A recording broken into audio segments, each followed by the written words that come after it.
টিটাগড়ের শিব মন্দিরে পুজো দিয়ে প্রচারে নামলেন ব্যারাকপুর কেন্দ্রের বিজেপি প্রার্থী অর্জুন সিং।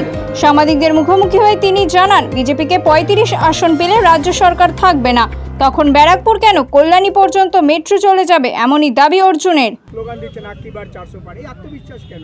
আত্মবিশ্বাস কিছু নেই, কাজের উপরে ভোট হবে। মোদিজি গ্যারান্টির উপরে মানুষের ভরসা আছে, ভোট দেবে। আপনি জিতে আসলে পরে যে কাজটা করতে পারেননি, মাঝখানে বেশ কিছু বিঘ্ন গেল, আর কি করতে চান ব্যারাকপুরের জন্য? দেখুন, আমি 16.5 কোটি টাকা পেয়েছিলাম কাজ করতে। করোনার সময় আমাদের 2 বছর গ্যাপ ছিল, সেই 16.5 কোটি টাকা জিরো করে দিয়েছি, সব খরচ করে দিয়েছি। মেট্রো রেল নিয়ে কি আপনি এগোবেন? মেট্রো রেল নিয়ে যদি পশ্চিমবাংলা সরকার, দেখুন যেটা আমরা ভাবছি 35-এর কাছাকাছি পড়লে এই সরকার আর থাকবে না, তখন মেট্রো রেলওয়ে ব্যারাকপুর কেন কল্যাণী অবধি আমরা পৌঁছে দেবো। কালকে মুখ্যমন্ত্রী একটা অশালীন কথা বলেছেন, কি বলবেন এটা?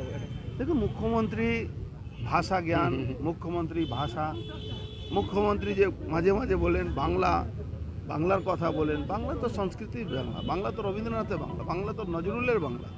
বাংলা কুৎসা বাংলা না, কুৎসাকে বাংলা পছন্দ করে না। উনি মুখ্যমন্ত্রী হয়ে যে কুৎসা করছেন, তার মানেই আছে উনি হতাশায় ভুগছেন। নজরদারিতে নজরে রাখা যাবে আপনাকে?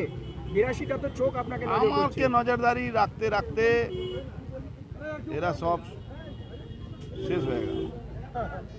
হুগলি জেলায় সর্বপ্রথম পাইকারি রেটে মহিলাদের কুর্তি, সালোয়ার, লেগিংস, নাইটির সম্ভার নিয়ে এলো বেগমপুরের সহেলি গার্মেন্টস।